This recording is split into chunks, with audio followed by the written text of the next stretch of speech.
Hello aspirants, welcome to another session of mains 450 series. आज हम लोग देखेंगे left wing extremism and challenges. इसे कवर करने के मेरे दो पर्पस हैं इसके पीछे। फर्स्ट इज कि एक तो ये करंट अफेयर में रहा है, मैं भी बता रहा हूँ क्यों न्यूज में आया ये आज इंडियन एक्सप्रेस में। एंड सेकंड थिंग कि ये आपके स्टैटिक का भी अच्छा खासा इंपॉर्टेंट पॉइंट पार्ट है। ओके, आपके स्टैटिक सिलेबस का भी। और मैं इसके थ्रू आपको एक चीज बताना चाहता हूँ कि आपको किस तरीके से अपने टॉपिक्स को प्रिपेयर करना है, आपकी नोट्स किस तरह के होने चाहिए। ऑलराइट, देखिए हद से ज्यादा भी नहीं जानना है, जरूरत से ज्यादा, क्योंकि अल्टीमेटली आपको वहां पर 150 टू 250 वर्ड्स का आंसर लिखना है। राइट। सेकेंड थिंग इज कि आप जो भी स्टडी मटेरियल वगैरह रेफर कर रहे हो, देखिए उसमें 3 पेज 4 पेज का दिया होगा, but please just use it as a reference material for your own notes making. Not read it, don't read it line by line. Okay, that would overburden you. Okay, और overburden आप यहाँ नहीं हो सकते इस एग्जाम में, क्योंकि syllabus बहुत वास्ट है। Your syllabus in this exam increase every day by one newspaper. और जब तक आप किसी स्टैटिक चीज को करंट से लिंक नहीं करते हो, तब तक आप एक अच्छा आंसर लिख नहीं सकते।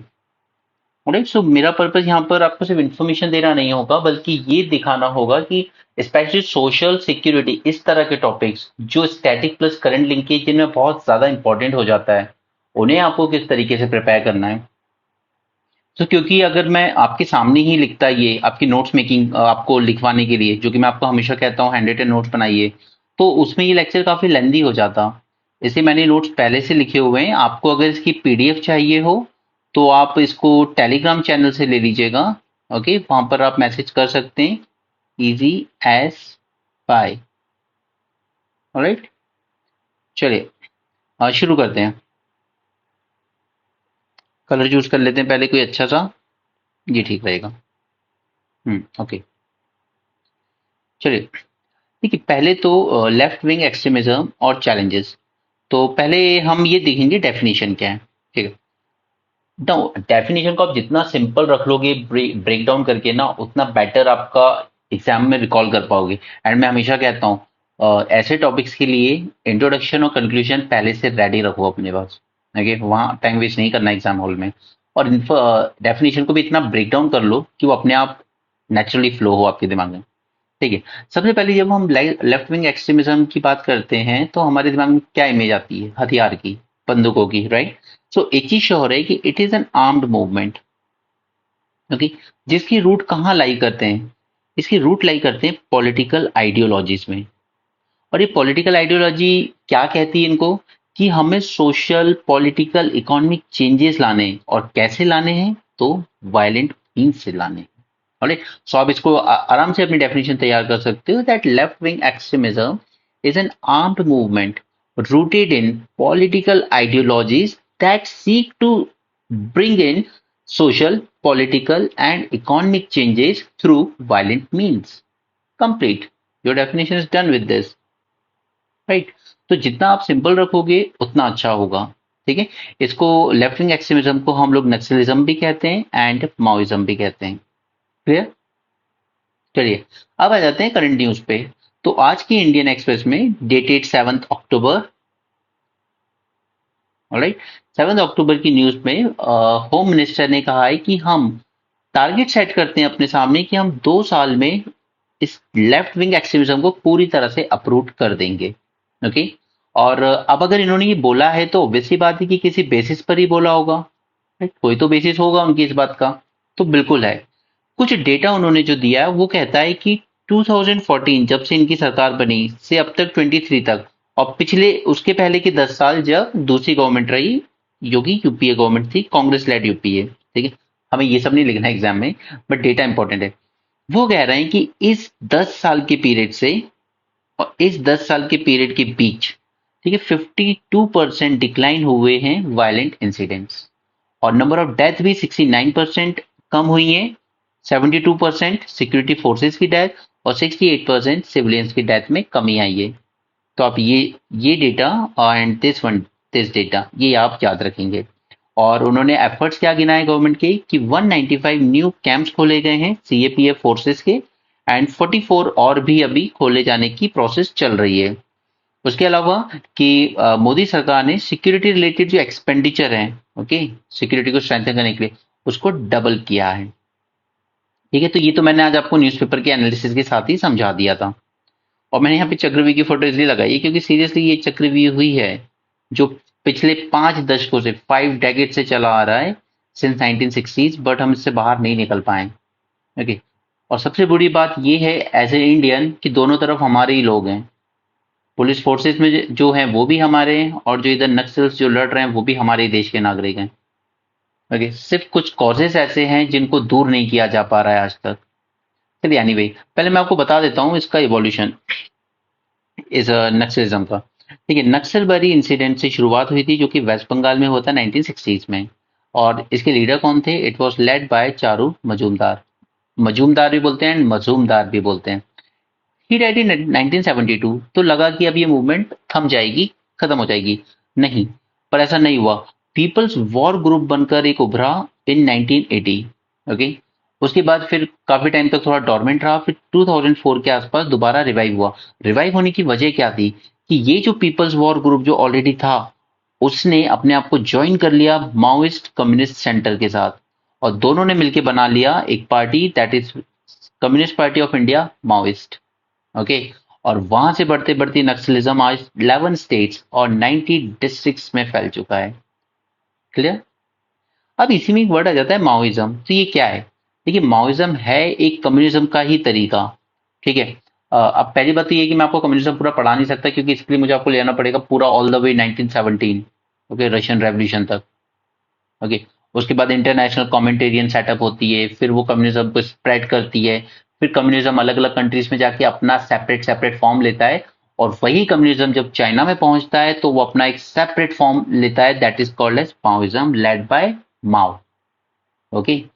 तो माओ ने क्या किया था कि चाइनीज रेवोल्यूशन, जब अब मैं आपको पढ़ाऊंगा ना वर्ल्ड हिस्ट्री में मेंस के लिए, उसमें आप देखेंगे कि यहाँ पर केएमटी की गवर्नमेंट हुआ करती थी, कुमिनतांग। ठीक है, चाइना में, बीजिंग में। और नीचे माओ अपने आप एक कम्युनिस्ट मूवमेंट चला रहे थे, लोगों को अपने साथ जोड़ रहे थे। ठीक है। इन्होंने फाइनली इस गवर्नमेंट को डिस्प्लेस कर दिया, और ये जो डेमोक्रेटिक गवर्नमेंट थी चियांग काई शेक की, ठीक है, ये गवर्नमेंट भाग गई ताइवान की तरफ, और आज तक ताइवान पे यही रूल कर रहे हैं। यू कैन से कि Taiwan is a kind of democracy. ठीक है। And Mao, Mao under his communist party of China, communist party of China, he overtook the Beijing, और जो कि आज तक रूल कर रही है चाइना पर, communist party of China, one party rule. Alright. तो कहीं ना कहीं ये जो सक्सेस थी ना माओ की, वो आज तक आइडियोलॉजिकल इंस्पिरेशन देती है। ओके, वर्ल्ड ओवर जो भी कम्युनिस्ट मूवमेंट चल रही है ना, उनको एक इंस्पिरेशन मिलता है इस माओ की सक्सेस से, जो चाइना को आज तक रूल कर रहा है, और ना सिर्फ रूल कर रहा है बल्कि ऑलमोस्ट एक ग्लोबल पावर बना चुका है। अगर नंबर 1 नहीं तो एटलीस्ट नंबर 2 पर तो जरूर ला चुका है। ठीक है, तो ये एक आइडियोलॉजिकल बूस्ट देता है इन सबको। चलिए वापस आते हैं माओइज्म पर। तो it is a form of communism developed by Mao in China. ठीक है।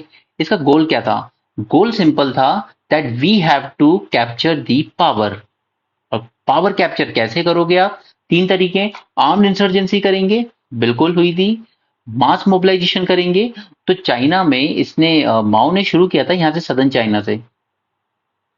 ठीक है, सदर्न चाइना से शुरू किया था और यहाँ से पूरा बीजिंग की तरफ गया, और इसको इन्होंने कहा लॉन्ग मार्च। ठीक है। इसलिए आज चाइना जो स्पेस में रॉकेट भी लॉन्च करता है ना, उसका नाम लॉन्ग मार्च पर ही रखता है वो। ये लॉन्ग मार्च में लोग क्या कर रहे थे, विलेज बाय विलेज, ये अपनी armed insurgency village bye village जीतते जा रहे थे। ठीक है। और जहां जहां पे ये लोग, इन्हें विक्ट्री मिल रही थी, वहां पे लोगों को अपने साथ जोड़ने के लिए क्या कर रहे थे कि लैंड डिस्ट्रीब्यूट करने लगे थे, लैंड रिफॉर्म करने लगे थे, लोगों को लैंड राइट्स मिलने लगे थे। तो लोगों ने सोचा कि यार अभी तक हमारा सिर्फ शोषण हो रहा था, यहाँ कोई आया है जो हमें हमारी जमीनें, जल जंगल जमीन, इनके अधिकार दे रहा है। तो ये यहाँ पर चाइना की जो पॉपुलेशन थी, जो आप कह सकते हो मोस्टली पीजेंट्स पॉपुलेशन, गरीब तबका, किसान, ये सब, ये माओ के साथ जुड़ते चले गए। राइट, इसे कहते हैं लॉन्ग मार्च। राइट। तो पहला इनका क्या था, आर्म्ड इंसर्जेंसी, अपनी आर्मी बनाएंगे, हथियार रखेंगे, तैयारी करेंगे और लड़ेंगे। दूसरा मास मोबिलाइजेशन, जनता को अपने आप से जोड़ेंगे। और थर्ड स्ट्रेटेजिक अलायंस, वही जो मैंने आपको बताया रशिया में बना इंटरनेशनल कॉमिंटर्न, उसका गोल था कि हमें कम्युनिज्म को पूरे वर्ल्ड ओवर फैलाना है। ठीक है। तो उसी के अंडर में माओ या आप कह सकते हो चाइनीज कम्युनिस्ट मूवमेंट को लीड कर रहे थे। ऑलराइट, अल्टीमेटली इन्होंने कैप्चर कर ली पावर, जिसे हम लोग चाइनीज रेवोल्यूशन की बात करते हैं।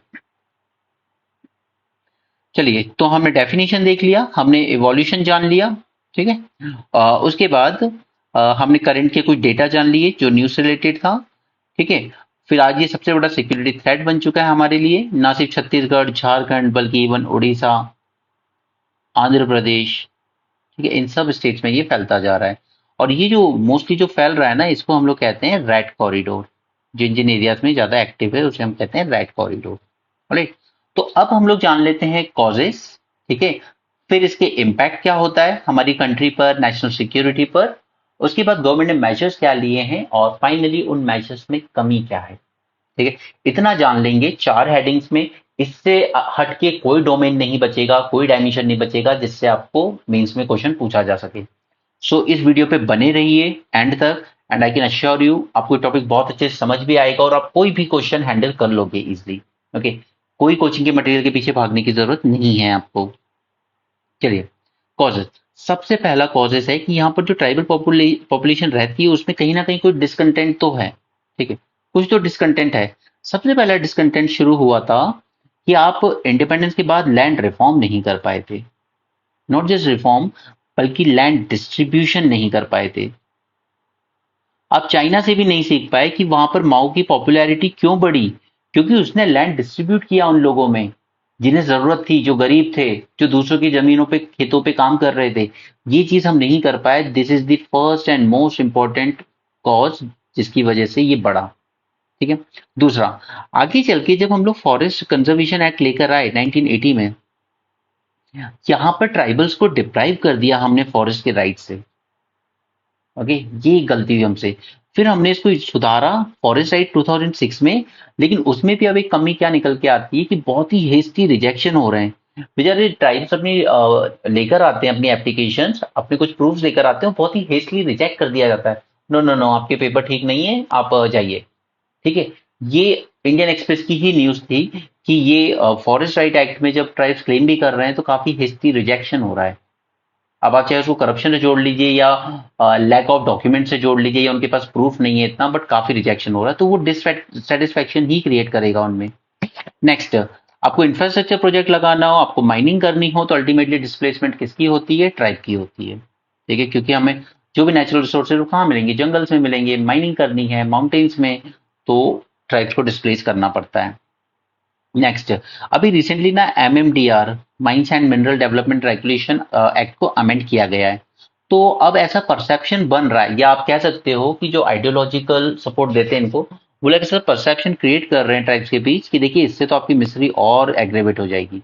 तब ये गवर्नमेंट की जिम्मेदारी बनती है इस एजेंडा को काउंटर करने की, कि देखिए ये सब आपको मिसलीड कर रहे हैं, ऐसा कुछ नहीं है। और अगर सच भी है तो एटलीस्ट गवर्नमेंट को आकर क्लैरिफाई करना चाहिए ये चीज, कि देखिए हमने बिल में जो भी अमेंडमेंट किए हैं ये ऐसा नहीं है। और ये आप डायरेक्ट तो नहीं कर सकते, ट्राइब को जाके आप नहीं समझा सकते, but you can use the trust वर्दी सिविल सोसाइटी ऑर्गेनाइजेशन जो उनके बीच में काम कर रहे हैं।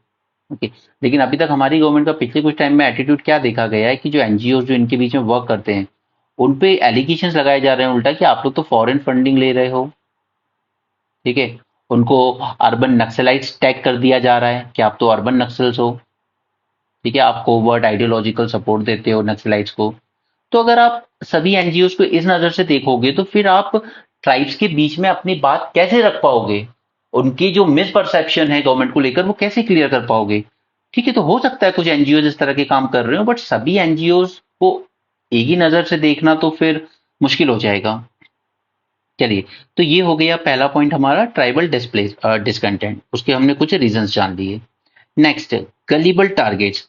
ये जो ट्राइब्स होते हैं देखिए मोस्टली तो बिलोंग करते हैं अधिकतर बिलो पॉवर्टी लाइन की तरफ से, ठीक है, तो ना तो उनके पास प्रॉपर एजुकेशन है, तो वो बहुत जल्दी मैनिपुलेट हो जाते हैं, ठीक है, कि आपको कोई नौकरी नहीं मिलेगी, आपको कोई काम नहीं मिलेगा, आप लोग क्या करोगे लाइफ में। दूसरा, हेल्थ फैसिलिटी नहीं है, तो ये भी एक एग्जाम्पल दिखाता है कि देखिए आपके लिए सरकार ने यहाँ तक हॉस्पिटल नहीं बनवा पाए। और नॉट जस्ट दिस, इवन सबसे बड़ा प्रॉब्लम है कोर्ट, ठीक है, कोर्ट्स या तो होते नहीं है, और अगर है तो जस्टिस इतनी महंगी है कि ट्राइब की बस की बात नहीं है किसी पे केस करके, वकील हायर करके, लॉयर की फीस पे करके लड़ना। ठीक है। तो फिर इसका नक्सल राइट्स किस तरीके से फायदा उठाते हैं कि हम बनाएंगे अपनी जनता अदालत। रिमेंबर दिस वर्ड, जनता अदालत, हम यहीं पे करेंगे इंसाफ गांव में। ऑलराइट। तो ये कुछ हैं जिनकी वजह से ये लोग और गलीबल हो जाते हैं कि ये इनकी बातों में आ जाते हैं, ये इजीली परसुएड हो जाते हैं। और अगर परसुएड ना भी हो तो फिर उनको मॉनेटरी इंसेंटिव दिए जाते हैं कि देखिए हम तो आपके लिए ये भी कर देंगे, सरकार आपके लिए वो भी नहीं करेगी। ओके, तो हमने देख लिया second point, gullible target. Third, intelligence failure. देखिए काफी दो बार ऐसे इंसिडेंट्स हुए हैं जब एक एक बार हमारे 84 जवान शहीद हुए थे क्योंकि इंटेलिजेंस गलत मिला था। हम मान रहे थे कि सामने वाला गांव का एक आदमी जो इन्फॉर्मर है वो हमें सही इन्फॉर्मेशन दे रहा है, बट उसने एक्चुअली मिसलीड किया था। ओके, बहुत बड़ा डिजास्टर था, 85 से ज्यादा सोल्जर शहीद हुए थे। ऐसे ही कुछ इंसिडेंट अभी 2017 या 19 में भी हुआ है। ठीक है। तो कहीं ना कहीं ये इंटेलिजेंस का फेलियर हो जाता है कई बार हमारे साथ। ठीक है, क्योंकि आज भी हम लोग किस चीज पे रिलाई कर रहे हैं, फोन टैपिंग मेथड पे, ट्रेडिशनली, कि हम इनके फोन टैप करते हैं और पता लगाते हैं। बट सच ये है कि वो भी जानते हैं कि आप उनकी बात सुन रहे हो, आप उनके फोन टैप कर रहे हो, तो वो तो आपके लिए ट्रैप सेटअप करते हैं उल्टा। ठीक है, जानबूझकर आपको गलत इन्फॉर्मेशन भिजवाई जाती है। दूसरा, विलेजेस में कनेक्टिविटी नहीं है कि जब हम लोग फोर्सेस मोबिलाइज भी करनी हो ना तो उतनी प्रॉपर कनेक्टिविटी नहीं कि स्विफ्टली डिप्लॉय कर सकें, क्योंकि ये लोग जनरली ब्रिज, रोड, रेलवे वगैरह को ब्लास्ट कर देते हैं। नेक्स्ट है, अब जिन गांवों में सपोज आर्म फोर्सेस हमारी जीत भी जाती हैं, वो उस गांव को कैप्चर कर भी लेती हैं, नक्सल से फ्री कर भी देती हैं, तो उसके बाद हमारा जो फॉलो अप एडमिनिस्ट्रेशन होता है ना वो उतना अच्छा नहीं होता है। वो फिर भी उनको एसेंशियल सर्विस प्रोवाइड करने पे ध्यान नहीं देता है, और अल्टीमेटली फिर उन गांव वालों को, उन ट्राइब्स को ये लगता है कि इससे तो वो नक्सल वाला काम ही बेटर था। ओके, तो हमारा जो एडमिनिस्ट्रेशन है उसका सेंसिटिव होना जरूरी है। सिर्फ हमारी सिक्योरिटी एजेंसीज अकेले ये काम नहीं कर सकती। Next is police and forest department के थ्रू कई बार एट्रोसाइट्स के इंसिडेंट भी देखे जाते हैं। ठीक है, अभी हमने न्यूज़पेपर में 2 दिन पहले देखा था 1992 वाचाती रेप एंड ब्रुटैलिटी केस। ठीक है, 92 का है, बट इसमें क्या भयानक चीज हुई थी, 215 police officers and forest officials को पनिशमेंट हुई है लाइफ इम्प्रिजनमेंट की। क्यों? क्योंकि उन्होंने 18 ट्राइबल वुमेन्स का रेप किया था। अब अगर इस तरह के इंसिडेंट, अब ये जो 92 में भले ही हुआ था, बट ऐसा तो नहीं है ना कि ये पूरे जनरेशन अब तक मर गई होगी, नहीं मरी होगी, कई इनमें से जिंदा होंगी और है जिंदा, तभी कोर्ट ने कहा है कंपेंसेशन दीजिए इनको। ठीक है, इन विक्टिम्स को। तो ये जो माइंड पे इम्पैक्ट छोड़ के जाएगा ना, और अगली जनरेशन को बता के जाएगा कि पुलिस ऑफिशियल्स ने हमारे साथ क्या किया था, तो वो ट्रस्ट डेफिसिट हमेशा के लिए क्रिएट हो जाएगा। राइट। तो हमें इस तरह की मिसयूज जो हो रहा है पावर का कई कुछ जगहों पर, उसे रोकना जरूरी है। ट्राइबल्स के हैरेसमेंट नहीं होने चाहिए, एटलीस्ट जो इनोसेंट है उनके नहीं। ओके, अदरवाइज ये क्रिएट करता है हेट्रेड, और जब नफरत होगी दिलों में तो ये बहुत ईजी हो जाता है फिर नक्सलाइट्स के लिए इनको रिक्रूट करना, विलेजर्स को। ओके, नेक्स्ट है आइडियोलॉजिकल बूस्ट। तो मैंने आपको बताया कि माओ ने चाइना में जो करके दिखाया ना वो, और आज तक वहां पर कम्युनिस्ट गवर्नमेंट है, और इतनी तेजी से चाइना ने राइज किया है कि कहीं ना कहीं एक आइडियोलॉजिकल बूस्ट देता है, not just in India but through out the world, कि कम्युनिज्म कितना बढ़िया हो सकता है। राइट। इसके अलावा कुछ अदर एक्टर्स भी हैं जो इनको सपोर्ट करते हैं। ठीक है, काफी सारे internal external groups weapon provide करने में, शेल्टर प्रोवाइड करते हैं विलेजर्स जब सिक्योरिटी एजेंसी इनके पीछे होती हैं, फाइनेंस प्रोवाइड करते हैं। ठीक है, even some politicians are engage in that. Alright. उसके बाद वही वर्ड आ जाएगा, अर्बन नक्सल्स। ये आइडियोलॉजिकल सपोर्ट प्रोवाइड करते हैं। ठीक है? तो चलिए, इतने कॉजेज काफी हैं, कितने देख लिए हमने, 1 2 3 4 5 6 7, more than enough. Okay, sufficient है कॉजेज। अगर कॉजेज पूछे जाएं, इतना जान लीजिए आपका आंसर तैयार हो जाएगा। नेक्स्ट हम लोग आते हैं इम्पैक्ट पे। इम्पैक्ट क्या है? सबसे पहला तो ये सीधा सीधा हमारी डेमोक्रेसी को थ्रेटन करता है। क्यों? क्योंकि लोग हमेशा विलेजेस को थ्रेटन करते हैं कि इलेक्शन का बॉयकॉट कीजिए। कई बार तो हमारी जो इलेक्शन मशीनरी जाती है उनके अगेंस्ट भी कि नो नो, इलेक्शन होने ही नहीं देंगे हम, वो अटैक कर देते हैं कई बार उन पर। राइट। तो सीधे सीधे आप हमारी डेमोक्रेसी पर अटैक कर रहे हो, आप वायलेट कर रहे हो the principle of participative democracy. आप उन ट्राइबल्स को पार्टिसिपेट ही नहीं करने दोगे तो फिर कैसे होगा काम आगे चल के? ठीक है। और उसकी जगह ये लोग क्या कर लेते हैं ट्राइबल्स, हम अपनी खुद की लोकल गवर्नमेंट सेटअप करेंगे, पंचायत टाइप। ठीक है, हम अपने खुद के कोर्ट सेटअप करेंगे, जनता अदालत कहते हैं ये उसे। ऑलराइट। दूसरा, हमारे सिक्योर इंफ्रास्ट्रक्चर को डैमेज होता है। जैसे बिहार में आपने देखा होगा, एक पूरा का पूरा रेलवे ट्रैक ही उड़ा दिया गया था। ऑलराइट, रोड, रेलवे, ब्रिज, आप सब कुछ उड़ा देते हो। अब ये सब जब आप इंफ्रास्ट्रक्चर डैमेज करते हो तो अल्टीमेटली कनेक्टिविटी अफेक्ट होती है। जैसे सपोज कि मोबाइल टावर रहा होगा कोई, ठीक है, ब्लास्ट कर दिया, कनेक्टिविटी नहीं है मोबाइल की। तो फिर ऐसे में क्या होता है कि एक तो वो ट्राइबल्स जो हैं उस विलेज में, जो ट्राइबल रीजन है, वो पूरा का पूरा बैकवर्ड रह जाता है। ऑलराइट। अब अगर मोबाइल सर्विसेज ही वहां नहीं है तो आप कहाँ से आधार वेरिफिकेशन कर लोगे? आप क्या करोगे जनधन अकाउंट खुलवा के ट्राइब्स के, जब वहां पर इंफ्रास्ट्रक्चर नहीं होगा? तो ये हमारी पूरी की पूरी गवर्नेंस को ही हिंडर करते हैं। ओके। नेक्स्ट इज काफी सारी इलीगल एक्टिविटीज कंडक्ट होती है इनके थ्रू, जैसे एबडक्शन। आपको याद होगा क्या बोलते हैं यार उसे, चंबल में, चंबल में डिस्ट्रिक्ट कलेक्टर को ही किडनैप कर लिया गया था। राइट।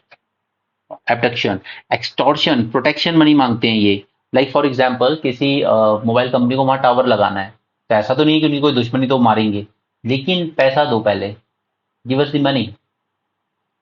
और तो एक्सटॉर्शन देखने को मिलती है। मणिपुर में क्या हो रहा है, एक्सटॉर्शन हो रही है जम के। Drug trafficking. Alright, example again Manipur cookies, उन पे यही एलिगेशन है कि ये ड्रग ट्रैफिकिंग वगैरह बहुत करते हैं। इवन चाइल्ड सोल्जर्स रिक्रूट करते हैं यार ये, क्योंकि सिक्योरिटी एजेंसी ऐसे बच्चों पे ज्यादा शक नहीं करेगी, उन्हें मारेगी नहीं। ये लोग चिल्ड्रंस के थ्रू हथियारों की तस्करी करवाते हैं। तो यहाँ पर सीधे सीधे वायलेट होते हैं ह्यूमन राइट्स, चिल्ड्रन राइट्स, सब वायलेशन हो रहा है यहाँ पर। Next is they undermine the credibility of the government. कैसे? पहला तो ये दिखाता है कि आपकी गवर्नेंस का फेलियर है। नॉट गवर्नमेंट, मैंने यहाँ गवर्नमेंट लिख दिया गलती से, गवर्नेंस, गवर्नेंस का फेलियर है। ठीक है। तो ये इरोड करता है फेथ ऑफ द मासेस। जनता जो है वो उसमें फिर भरोसा खो देती है सरकार में, कि यार हम इन नक्सलाइट्स के अगेंस्ट अगर जाना भी चाहें तो हम कैसे जाएं, सरकार तो वैसी फेलियर है, ये हमें बाद में बचाने आएगी नहीं। देखिए, जैसे कई इन्फॉर्मर जो सरकार और पुलिस की मदद करते हैं किसी मायने में, उसके बाद पुलिस अपना एक्शन ले लेती है, ठीक है, उसके बाद उसको छोड़ देती है इन्फॉर्मर को, उसको प्रोटेक्शन नहीं देती है, और फिर उसको मार दिया जाता है, नक्सलाइट्स को मौका ढूंढ के उसको मार देते हैं। फिर वो एक इन्फॉर्मर को मारा तो बाकी के लोग डरते हैं आगे आने से, वो चाह की भी इंफॉर्मेशन नहीं दे पाते हैं फिर आगे। ऑलराइट। तो ये जो फेलियर है गवर्नेंस का, इसको एड्रेस करना जरूरी है, मासेस में फेथ जनरेट करना होगा। नेक्स्ट इज सिक्योरिटी थ्रेट, हमारे एसेट्स को थ्रेट करते हैं। ऑलराइट। यही हमारा सारा infrastructure, road, railways and all हमारी डाइवर्सिटी को अफेक्ट करते हैं, कंट्री की यूनिटी को अफेक्ट करते हैं। ओके। यूथ को रेडिकलाइज कर रहे हो आप, उसके बाद और आप ये सारी कनेक्टिविटी वगैरह सब खत्म करके मोबाइल टावर्स आपने हटा दिए, रोड ब्रिज वगैरह तोड़ दिया, आपने क्या किया, आपने ट्राइब्स को जिंदगी भर के लिए पॉवर्टी में ही धकेल दिया। आप उन्हें ना जुड़ने दोगे मेन स्ट्रीम से, ना पॉवर्टी से बाहर आ पाएंगे वो कभी। ठीक है, आप डिस्कनेक्ट कर दिया आपने उस पूरे रीजन को। ऑलराइट। तो हमने देख लिया hampering hampering democracy, infrastructure damage, illegal activities, undermining credibility of government and security threats. अब देखते हैं कि गवर्नमेंट ने मेजर क्या लिए। इसमें दो मेजर सबसे ज्यादा इंपॉर्टेंट होंगे, एक है national policy and action plan और दूसरा है ऑपरेशन समाधान। ये दो एक्शन आपके आंसर में दिखने ही चाहिए, बाकी क्या आप मन से लिखोगे वो अपनी जगह है, बट ये दो याद जरूर कर लेना अच्छे से। चलिए, पहले तो गवर्नमेंट ने 2006 में एक अच्छा काम किया कि इन्होंने डेडिकेटेड एक अलग से ही लेफ्ट विंग एक्सट्रीमिज्म डिवीजन बना दी। ठीक है, under ministry of home affairs, तो उसके अंडर सेपरेट डिपार्टमेंट, उनके अंदर डिवीजन। तो एक सेपरेट डेडिकेटेड डिवीजन बनाई हमने, ये बहुत अच्छा किया 2006 में, ताकि एक हॉलिस्टिक अप्रोच प्रिपेयर किया जा सके। ऐसा नहीं कि नक्सलाइट है तो बस मार दो, नहीं, और सिक्योरिटी साइड से हम अप्रोच करें वो ठीक है अपनी जगह, लेकिन उसके रियल कॉजेज कहाँ लाई करते हैं, सोशल एंड इकोनॉमिक इश्यूज में, फेलियर ऑफ गवर्नेंस में। तो हम इसको भी एड्रेस करें और एट द टाइम इसको भी साथ लेकर चलें, तो एक हॉलिस्टिक अप्रोच डेवलप कर सकें, इसके लिए हमने एक डेडिकेटेड डिवीजन बनाया। दूसरा, मैंने आपको ऊपर बताया था कि यहाँ पर ये दोनों मर्ज होके क्या बन गए थे, कहाँ गया वो, जस्ट अ सेकेंड गाइस। हाँ, ये दोनों people's war group and Maoist communist centre, ये दोनों मर्ज होके क्या बन गए थे, सीपीआई माओइस्ट। ठीक है। तो इस सीपीआई माओइस्ट को टेररिस्ट ऑर्गेनाइजेशन डिक्लेयर किया गया, तो ये एक अच्छा स्टेप था। CPI Maoist party terrorist organisation under UPA 1967, और यूपीए अभी न्यूज में है ऑलरेडी। ठीक है, तो हम इसको भी डिटेल में करेंगे। तो यहाँ पर टेररिस्ट ऑर्गेनाइजेशन डिक्लेयर करने से क्या फायदा हो जाएगा, इससे फायदा बस ये हो जाता है कि सिक्योरिटी फोर्सेस को ज्यादा पावर और ऑटोनॉमी मिल जाती है इनके अगेंस्ट ऑपरेट करने के लिए। ठीक है। अब ये आपके लिए बहुत इंपॉर्टेंट है, इसको मैं अलग से बॉक्स करूंगा, national policy and action plan. ठीक है। तो जैसा मैंने आपको बताया, हमें दोनों तरफ से अप्रोच करना होगा, सिक्योरिटी पॉइंट ऑफ व्यू से भी और डेवलपमेंट इंटरवेंशन के पॉइंट ऑफ व्यू से भी। तो सिक्योरिटी के लिए हम लोग क्या कर रहे हैं, हमने सीएपीएफ की एक्स्ट्रा बटालियंस बनाई। ऊपर मैंने आपको आज की न्यूज में दिखाया भी, 64 एक्स्ट्रा बटालियंस और भी बन रही हैं, ठीक है। उनकी ट्रेनिंग इंप्रूव करनी होगी, हमें इंटेलिजेंस सिस्टम अपना इंप्रूव करना होगा। सिर्फ इन्फॉर्मर के बेसिस पे आप नहीं चल सकते आज के टाइम में, राइट। हमें बेटर आर्म्स एंड इक्विपमेंट देने होंगे, क्योंकि इन नक्सलाइट्स के पास जहां से भी हथियार लाते हैं काफी एडवांस वेपन्स हैं। Okay, next is development intervention में हम क्या करेंगे, सबसे पहले हमें कनेक्टिविटी इंप्रूव करनी होगी, स्पेशली मोबाइल मोबाइल टावर्स, ठीक है। हेल्थ एंड एजुकेशन फैसिलिटीज वहां तक पहुंचानी होगी, ताकि लोग समझें कि गवर्नमेंट आपके लिए काम करना चाहती है। ओके, आप नक्सलाइट्स का सपोर्ट ना करें। लैंड राइट्स ग्रांट करने होंगे, तो उसके लिए हमने फॉरेस्ट राइट एक्ट में कोशिश की है, लेकिन काफी सारे रिजेक्शन हो रहे हैं उसमें, ठीक है। और forest produce, specially the minor forest produce, ठीक है, इनके राइट्स इन्हीं को देने होंगे, और ये हमने दिए हैं इनको। अब पहले नहीं दिए थे, बट अब दिए हैं कि माइनर फॉरेस्ट प्रोड्यूस पे आपका राइट है। और ऑल्टरनेटिव लाइवलीहुड डेवलप करनी होगी इनके लिए, ठीक है। क्योंकि अगर नक्सलाइट सरेंडर भी कर दें, आप रिहेबिलिट कर दो उनको, तो फिर आप उनको काम क्या दोगे, लाइवलीहुड तो देनी होगी ना। तो उसी के लिए एक प्रोग्राम चलाया गया था रबर प्लांटेशन का, ठीक है। अब तो हमने बैम्बू प्लांटेशन को भी ट्री की डेफिनेशन से बाहर निकाल दिया है, तो आप उसको ग्रो कर सकते हो, कट कर सकते हो, सेल कर सकते हो, ऑलराइट। नेक्स्ट ऑपरेशन समाधान, ये इंपॉर्टेंट है, इसको भी मैं आपके लिए बॉक्स करूंगा, ठीक है। S S for smart leadership, ठीक है। स्मार्ट मतलब काफी टेक्नोलॉजिकल ओरिएंटेड, ठीक है। Modern gadgets, modern intelligence, everything. Aggressive strategy, ठीक है। आपके हाथ में अगर हथियार है, हम आपके साथ कोई बातचीत नहीं करेंगे, पहले हथियार रखिए, सरेंडर कीजिए, फिर बात करेंगे, otherwise we will just shoot. Motivation and training, ठीक है, हमारी फोर्सेस के लिए। एक्शनेबल इंटेलिजेंस, इस इंटेलिजेंस सिस्टम को सुधारना बहुत जरूरी है। Dashboard based KPI, KPI means key performance indicator. Harnessing technology, action plan for each theatre, each theatre means चाहे वो छत्तीसगढ़ में लड़ रहे हो, आंध्र प्रदेश में लड़ रहे हो, झारखंड या बिहार, कहीं भी लड़ रहे हो, ठीक है। हर एक थिएटर के लिए हमें एक प्रॉपर एक्शन प्लान बनाना होगा। एंड इनकी फाइनेंसिंग जो हो रही है उसको कट करना होगा। अगर आपने फाइनेंसिंग कट ऑफ कर दी, तो वेपन्स नहीं खरीद पाएंगे, और एक बार वेपन्स अगर इनके पास नहीं पहुंचे, तो फिर उनको सरेंडर करना ही पड़ेगा। बिना वेपन के कैसे फाइट करोगे। ओके, तो समाधान को याद रखिएगा। अब देखते हैं कि गवर्नमेंट जब इतने मेजर ले रही है, तो शॉर्ट कमिंग्स है कहाँ। फिर 5 डेकेड्स हो गए यार, 50, मोर देन 50 ईयर्स हो गए, 1960 से शुरू हुआ था ये। मोर देन 5 डेकेड्स हो गए, इतने इनिशिएटिव्स आप ले रहे हो, तो फिर शॉर्ट कमिंग्स कहाँ आ रही हैं। सबसे पहली शॉर्ट कमिंग इंटेलिजेंस सिस्टम में, इंटेलिजेंस बोर्ड, मैंने आपको बताया इन्फॉर्मर्स पर ही डिपेंड कर रहे हो आप, ठीक है। वो कई बार या तो फॉल्स इन्फॉर्मेशन दे जाते हैं आपको, और आप ट्रैप में आ जाते हो। और अगर कई बार वो जेन्युइन हुए भी, उन्होंने आपको इन्फॉर्मेशन दे भी दी, आपने अपने एक्शन ले भी लिए, उसके बाद आप उनको प्रोटेक्शन प्रोवाइड करना नहीं भूल जाते हो, और ultimately they are killed by this Naxalites.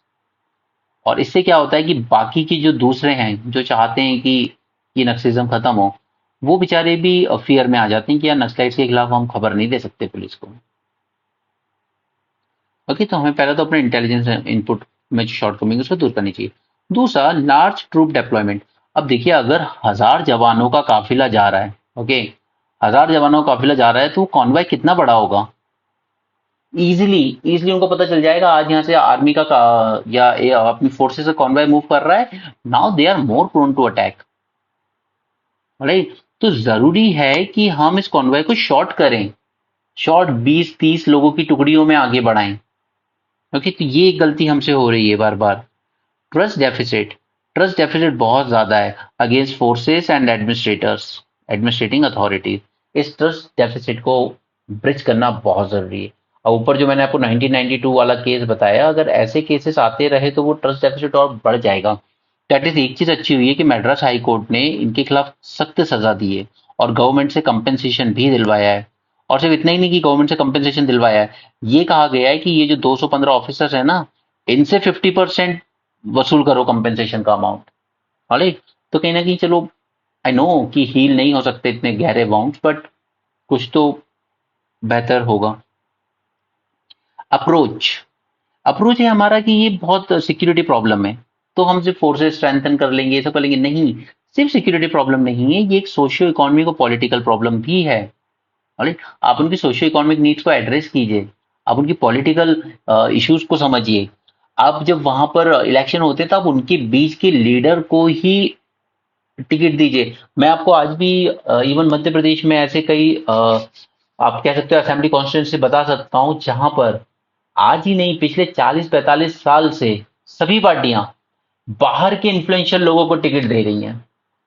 Okay, वो उस कॉन्स्टिट्यूंसी में रहता भी नहीं है, उसका कोई लेना देना भी नहीं है।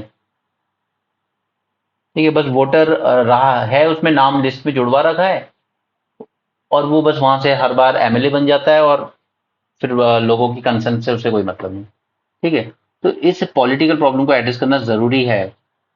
ठीक है, चाहे वो एक दलित लीडर हो, ट्राइबल लीडर हो, उनका लीडर उनके बीच से ही आना चाहिए।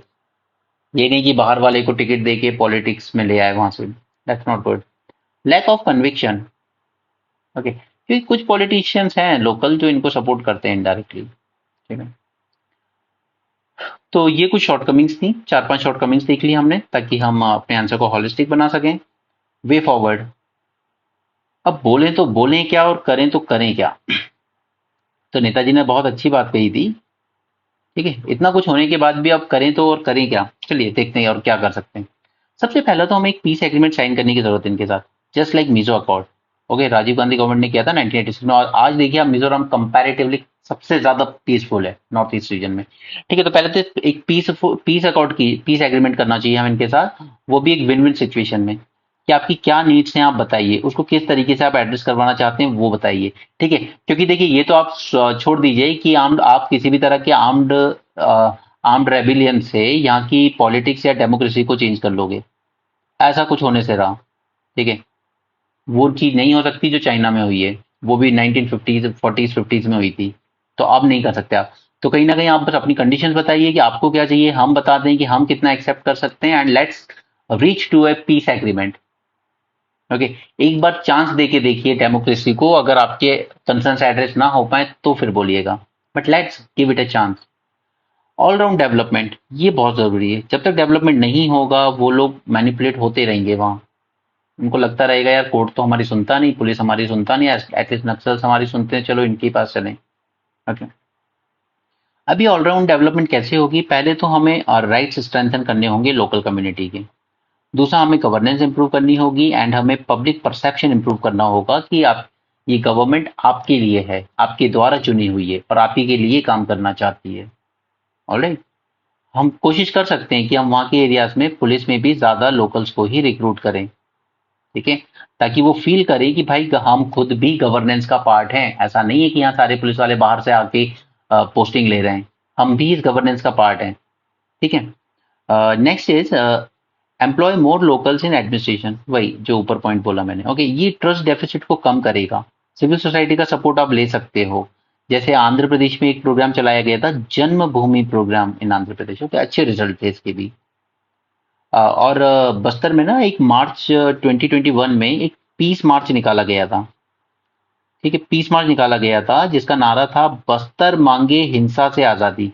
तो इस तरह की चीजें करनी चाहिए आपको, ताकि लोकल और ज्यादा अवेयर हो कि बस बहुत हो गई हिंसा, अब डेमोक्रेसी को चांस देते हैं। ये 50 साल देख ली हमने ये हिंसा, अब बस करो। Next, forces use in small group, तो मैंने आपको वही बताया कि वो एक हजार हजार लोगों का काफिला मत निकालिए, वो वल्नरेबल होता है, और स्मॉल ग्रुप्स में यूज कीजिए। फॉर एग्जांपल ग्रे हाउंड्स, ये अब हम सब जानते हैं। ठीक है, ये मोस्ट इफेक्टिव रहा है नक्सलिज्म को टैकल करने में। ठीक है, हमने वहीं के लोकल लड़कों को काइंड ऑफ फोर्सेस में रिक्रूट किया, जो वहाँ की ज्योग्राफी, वहाँ की फॉरेस्ट, वहाँ की सिचुएशन को समझते थे, उनकी लोकल लैंग्वेज समझते हैं, डायलेक्ट समझते हैं, वो बेटर समझ पाते हैं। ठीक है, और ये जो मैंने आपसे कहा कि हम लोकल्स को ज़्यादा एडमिनिस्ट्रेशन में इंक्लूड करें, इसी का एक रिसेंट एग्जांपल न्यूज़पेपर में भी था, जहाँ पर टीचर्स हम वहीं से रिक्रूट करना चाहते हैं लोकल, क्योंकि ऐसा देखा गया था कि वहाँ का जो लोकल डायलेक्ट है ट्राइब्स का, वो उसी में समझ में आएगा बच्चों को। ठीक है, जो बाहर से टीचर आए हैं गवर्नमेंट जॉब में, उनकी लैंग्वेज से वो सीख नहीं पा रहे थे स्कूल में बच्चे। तो हम कोशिश कर रहे हैं कि वहीं के जो लोकल पढ़े लिखे लड़के लड़कियां हैं, उन्हीं को टीचर अपॉइंट करें वहां पर, ताकि वो उनकी लोकल डायलेक्ट में उनको पढ़ाएं और उनको अंडरस्टैंडिंग उनकी बेटर हो। ठीक है, तो जितना आप चीजों को करंट से रिलेट करेंगे आपके मार्क्स उतने बेटर मिलेंगे। नेक्स्ट इज पॉलिसी मेजर्स, तो हमने फॉरेस्ट राइट एक्ट 2006 में इनको लैंड राइट्स देना तो शुरू किया है, बट उसमें जो भी शॉर्टकमिंग्स उसको एड्रेस किया जा सकता है। हमने कंट्रोल भी दे दिया over minor minor forest produce, तो उनका जो नारा था, जल जंगल जमीन हमारा है, बिल्कुल आपका है, आप रखिए अपने पास, कोई दिक्कत नहीं। सरेंडर एंड रिहैबिलिटेशन, कोशिश कीजिए कि वो सरेंडर करें और फिर उनको रिहैबिलिटेट कीजिए, और रिहैबिलिटेट करने के बाद उनको लाइवलीहुड अपॉर्चुनिटीज देना बहुत जरूरी है। उसी का एक एग्जाम्पल है, रबर प्लांटेशन एनकरेज किया गया है छत्तीसगढ़ में, बैम्बू प्रोडक्शन आप कर सकते हो क्योंकि हमने इसको ट्री की डेफिनेशन से बाहर निकाल दिया है। Next is let's ensure transparency and accountability, क्योंकि ट्राइबल्स एरियाज में करप्शन बहुत होता है, ठीक है, क्योंकि अकाउंटेबिलिटी कम होती है तो करप्शन बहुत ज्यादा होता है। ह्यूमन राइट्स वायलेशन बहुत होते हैं सिक्योरिटी फोर्सेस के द्वारा, कई बार अनरिपोर्टेड जाते हैं, कोर्ट्स में इनको इंसाफ नहीं मिलता, और ये जो भी एट्रोसाइट्स वगैरह है इसके खिलाफ हमें थोड़ी अकाउंटेबिलिटी रखनी चाहिए, ट्रांसपेरेंसी लानी चाहिए सिस्टम में। ओके, तो हमने वे फॉरवर्ड देख लिया, हमने गवर्नमेंट मेजर्स और उसमें आ रही शॉर्टकमिंग्स देख ली, हमने इम्पैक्ट देख लिया, और हमने कॉजेज देख लिए, हमने डेफिनेशन देख ली, एज इट इज याद रखिए। यहाँ पे हमने डेटा देख लिया जो प्रेजेंट आज के न्यूज़पेपर में था, ठीक है, ये आपके आंसर को बेटर बनाएगा। दूसरा, हमने यहाँ पे इवोल्यूशन देख लिया नक्सलबारी से लेकर, और माओइज्म समझ लिया कि ये क्या है एग्जैक्टली माओइज्म, ठीक है। तो हमने 6-7 हेडिंग में सब कुछ अच्छे से समझ लिया। आई होप आपको ये टॉपिक अच्छे से समझ में आया है। अगर आपको समझ में आया है तो प्लीज अपना फीडबैक जरूर दें कमेंट सेक्शन में, सो दैट हम इस पे और ज्यादा अच्छे से वर्क करें और आपकी प्रिपरेशन फॉर मीन्स 2024 बहुत अच्छे से करा सकें। Okay, because I strongly believe कि ये जो आप लोग इधर उधर देखते हो 10 मिनट 15 मिनट के वीडियो, बिखरे बिखरे टॉपिक, वो नहीं है ठीक आपके लिए, वो सिर्फ आपका टाइम वेस्ट है। लोग करते हैं अपने व्यूज के लिए, वॉच आवर्स के लिए, पॉपुलर होने के लिए, बट वो आपको एग्जाम्स में रिजल्ट नहीं देंगे। कि कोई भी टॉपिक जब तक आप हॉलिस्टिकली नहीं पढ़ोगे, मेंस को दिमाग में रखते हुए, आप आपका ब्रेन उस इंफॉर्मेशन को प्रोसेस नहीं कर पाएगा एग्जाम हॉल में। ऑलराइट, फिर आप कभी टेस्ट सीरीज के पीछे भागोगे, फिर कभी किसी मटेरियल के पीछे भागोगे, वो सब मत करो। आपके काम अगर कुछ आएगा तो वो आपके खुद के हैंड रिटन नोट्स ही आएंगे। अगर आपको इस लेक्चर का पीडीएफ चाहिए, आप मुझे टेलीग्राम कर सकते हैं, हम वहां पर इसको शेयर कर देंगे, ठीक है। आई होप आपको लेक्चर पसंद आया हो, एंड प्लीज अपना वैल्यूएबल कमेंट जरूर देकर जाएं। Thank you, have a great day and keep learning.